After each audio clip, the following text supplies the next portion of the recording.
Welcome students. आज हम बात करेंगे नकल जॉइंट के बारे में। मैं सुधीर जैन इस लेक्चर में आप सभी का स्वागत करता हूँ। नकल जॉइंट का जो पिछला लेक्चर आप लोगों ने देखा होगा, वहाँ पर हमने नकल जॉइंट के बेसिक्स के बारे में बात की है, फेलियर्स के बारे में बात की है। यहाँ पर जब हम इस नकल जॉइंट के बारे में आगे बात करेंगे तो हमारा बेसिक टारगेट और अप्रोच रहेगी कि परीक्षा में इस तरह का जब सवाल आए तो हम उसे किस तरीके से अटेंड करें जिससे कि हमें अधिकतम नंबर मिल सके। समझ में आना तो आवश्यक है ही, समझ में आने के साथ साथ हमें मैक्सिमम गेन भी करना है इस प्रॉब्लम से। ये प्रॉब्लम नकल जॉइंट की जो प्रॉब्लम है हर अल्टरनेट ईयर्स में आपको एग्ज़ाम में मिल जाएगी। तो फिर से हम बात करें बेसिक्स से, तो यहाँ पर नकल जॉइंट का 3D व्यू दिखाया गया है 2 टुकड़ों में। आप लोग देख पा रहे होंगे यहाँ पर बड़ी आसानी से कि एक फॉर्क एंड है, एक आई एंड है। आई एंड को रॉड एंड भी बोलते हैं हम। और नकल पिन नज़र आ रही होगी। नकल पिन में नीचे की तरफ एक होल बना हुआ है लिटरली, जो उसके थ्रू निकल रहा है। ये किसके लिए है स्टूडेंट्स?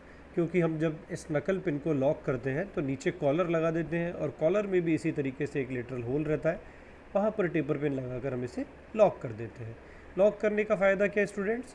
जब इस पर टेंसाइल लोड आए तो लोड के कारण ये दोनों एंड्स जब एक दूसरे को टेंसाइल लोड में बाहर की तरफ खींचे तो खींचने के कारण पिन ओपन आउट नहीं हो जाए, हमारी जो नकल पिन है वो बाहर नहीं निकल जाए।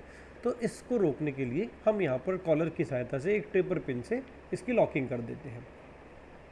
यहाँ पर राइट हैंड साइड व्यू में आपको एक 3D डायग्राम नज़र आ रहा है और इसमें साफ साफ नज़र आ रहा होगा कि कंप्लीट जॉइंट बना हुआ है। और ये जॉइंट किस तरीके का है स्टूडेंट्स कि रॉड जो है उसके एंड्स को ही हमने फोर्ज्ड करके इस पूरे के पूरे जॉइंट के पार्ट्स को तैयार किया है। एडिशनल जो हमारे पार्ट्स हैं वो नकल पिन, कॉलर और टेपर पिन है। बाकी सारा का सारा काम फोर्जिंग करके रॉड्स में ही हमने तैयार किए हुए हैं। तो इसका फ़ायदा ये हो गया कि ये बिल्कुल एक इंटीग्रेटेड टाइप का जॉइंट बन गया, टाइट जॉइंट बन जाएगा टेंसाइल लोड जब इसके ऊपर आएगा, क्योंकि हमने जोड़ा नहीं है इसको किसी के द्वारा, सिर्फ एक पिन है बीच में यहाँ पर।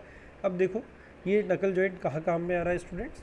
ये काम में आ रहा है जहाँ पर 2 एक्सिस या तो एक जैसी हो, इंटरसेक्ट करे और एक ही प्लेन में लाई करे। ये हमारा जो जॉइंट है टॉर्क ट्रांसमिट करने के काम में नहीं आता, ओनली लोड के केसेस में ही काम में आएगा। टेंसाइल फोर्स को ही ट्रांसमिट करने के काम में आएगा। साथ के साथ में इस तरीके के जॉइंट्स आपको बाइसाइकिल चेन, ट्रैक्टर ट्रॉली, इस तरह के इसमें मिल। यहाँ पर हमने स्टूडेंट्स 2D के 3D के बाद में 2D व्यूज़ दिखाए। यहाँ पर लेफ़्ट साइड में जो नज़र आ रहा है आपको ये एलिवेशन है, राइट साइड में जो नज़र आ रहा है ये प्लान है। प्लान में आपको यहाँ पर देखो ऊपर की तरफ नज़र आ रहा होगा ऑक्टागोनल एंड लिखा हुआ है।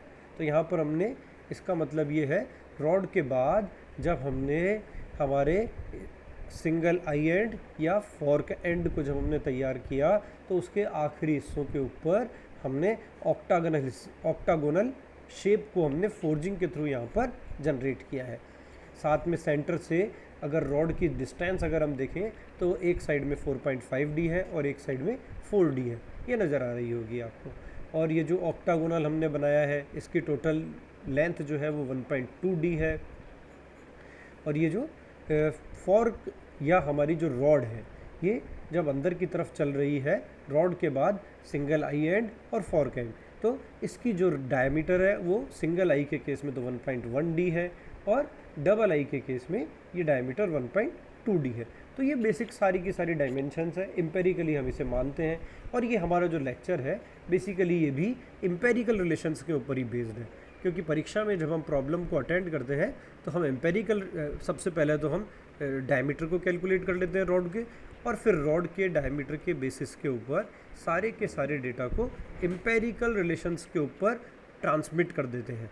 और उसके बाद हर एक पार्ट का, यहाँ ध्यान रखने की बात है स्टूडेंट्स, हर एक पार्ट के सारे फेलियर्स को हम लगातार कंसिडर करते जाते हैं। उनमें जो स्ट्रेसेस इंड्यूस्ड होगी लोड के कारण और एरिया के कारण, जो इंड्यूस्ड स्ट्रेसेस होगी हम वो कैलकुलेट करेंगे और कैलकुलेट कर कर हमारी अप्रोच ये रहेगी कि हम उसे कंपेयर करें। किससे कंपेयर करेंगे? जो हमें मटेरियल दिया हुआ है उसके अलाउेबल स्ट्रेसेस हमें पता होगी। यील्ड पॉइंट स्ट्रेसेस हम टेबल्स से ले सकते हैं, हमें गिवन हो सकती है, उसमें हम फैक्टर ऑफ सेफ्टी का डिवाइड करेंगे तो हमें अलाउेबल परमिसिबल वैल्यूज स्ट्रेसेस की मिल जाएगी। Tensile stress, shear stress, crushing stress, तीनों तरीके की स्ट्रेसेस इन जॉइंट्स में पिक्चर में आती है। इन सबको हम पहले ही कंप्यूट कर लेंगे, कैलकुलेट कर लेंगे परमिसिबल वैल्यूज़ को, और फिर जैसे जैसे हम इंड्यूस्ड स्ट्रेसेस कैलकुलेट करते जाएंगे हम उनसे कंपेयर करते जाएंगे। ये अगले वीडियो लेक्चर में हम हमारे देखेंगे कि हम न्यूमेरिकल को किस तरीके से अटेम्प्ट करेंगे। अभी हमारा बेसिक अप्रोच है कि इम्पेरिकल रिलेशंस में कौन कौन से डेटा को किस किस प्रोपोर्शंस में हमने माना है। तो सबसे पहले हम बात करें, रॉड के डायमीटर को हमने कह दिया है डी, फिर उसके बाद लोड है हमारा, उसको हमने कह रखा है पी, फिर डायमीटर ऑफ पिन, इसको हमने नाम दिया है D1, आउटर डायमीटर ऑफ आई, इसका नाम दिया है हमने D2, diameter of pin head and collar, इसका नाम दिया है हमने D3, थिकनेस ऑफ सिंगल आई है हमारी T, थिकनेस ऑफ फॉर्क है हमारा T1। दो फॉर्क है स्टूडेंट्स, ऊपर की तरफ और नीचे की तरफ। चित्र में आपको क्लियर नज़र आ रहा होगा, ऊपर भी T1 दिखाया गया है, नीचे भी T1 दिखाया गया है। और थिकनेस ऑफ पिन हेड या कॉलर, दोनों की थिकनेस को T2 से हमने रिप्रेजेंट किया है। तो ये सारी की सारी डायमेंशंस हमारे पास अवेलेबल हो और हम इनको कर लें। तो देखो स्टूडेंट्स, डिजाइन प्रोसीजर क्या है। सबसे पहले हम क्या कैलकुलेट करेंगे, डायमीटर ऑफ ईच रॉड। तो हमने हमारे पिछले वीडियो लेक्चर में देखा है कि सबसे पहला जो फेलियर है हमारा वो कौन सा था students, tensile failure of rod. तो टेंसाइल फेलियर ऑफ रॉड में हमने लोड को π/4d² multiplied by sigma T किया हुआ था, और इससे हमने क्या कैलकुलेट कर दिया था, सबसे पहले क्या बता दिया था आपको कि आपको इससे एक डी कैलकुलेट करना है, क्योंकि स्ट्रेस आपको मालूम है, लोड आपको गिवन है, तो एक डी आपने कैलकुलेट कर लिया। तो जब डी कैलकुलेट हो जाता है तो उसके बाद अब हम एक एक चीज़ को एज्यूम कर लें। सबसे पहले तो थिकनेस ऑफ सिंगल आई और रॉड एंड टी, इसकी वैल्यू हमने एज्यूम कर रखी है 1.25D। ये कहाँ से आई है, ये एक्सपीरियंसेस के थ्रू है, एम्पेरिकल हमने डेटा को फिक्स किया हुआ है।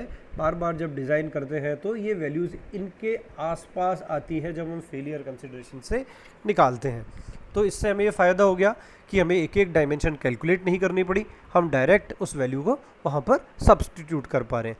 थिकनेस ऑफ फॉर्क, दो फॉर्क है, एक ऊपर और एक नीचे, इसकी थिकनेस को हमने मान लिया है T1, इसकी वैल्यू होगी स्टूडेंट्स 0.75D।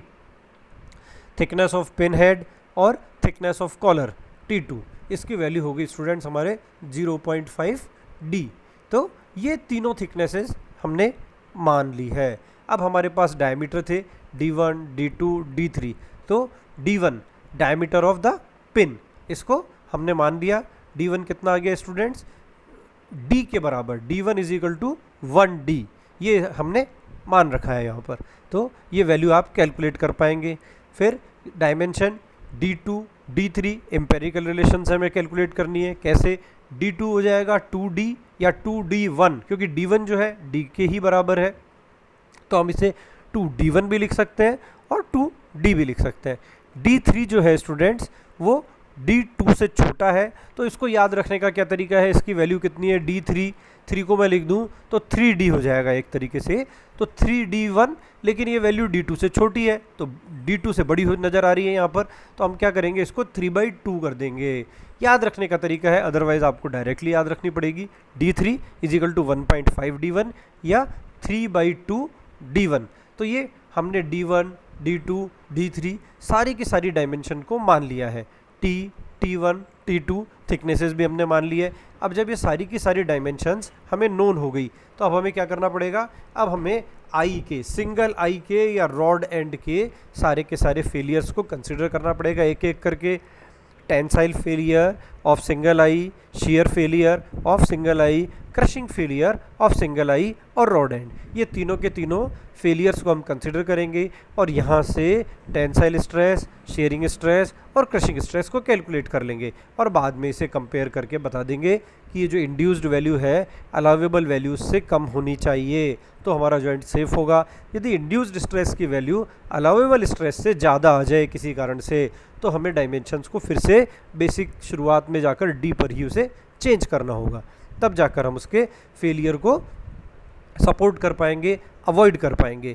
जिस तरीके से हमने सिंगल आई के लिए सारी स्ट्रेसेस कैलकुलेट करी स्टूडेंट्स, इसी तरीके से हम हमारी जो फॉर्क है या डबल आई एंड है उसके लिए भी ये सारी की सारी स्ट्रेसेस कैलकुलेट करेंगे। और हमारा जो पिन है उसके लिए जो हमने शुरू के लेक्चर में बात की है कि वो डबल शेयर में जाता है, तो हम उसे भी डबल शेयर में चेक करेंगे और वहाँ पर भी शेयर स्ट्रेसेस को हम चेक करके बताएंगे। तो इस तरीके से हम ये सारा का सारा काम यहाँ पर कर पाएंगे। और ये सारा का सारा काम होने के बाद हमारी ये न्यूमेरिकल प्रॉब्लम जो BTER के पेपर में 2019 में आई है वो हमने यहाँ पर आपके साथ शेयर की है। Design a knuckle joint to transmit 150 kilo newton, 150 kilo newton के लोड के लिए आपको एक नकल जॉइंट डिज़ाइन करना है।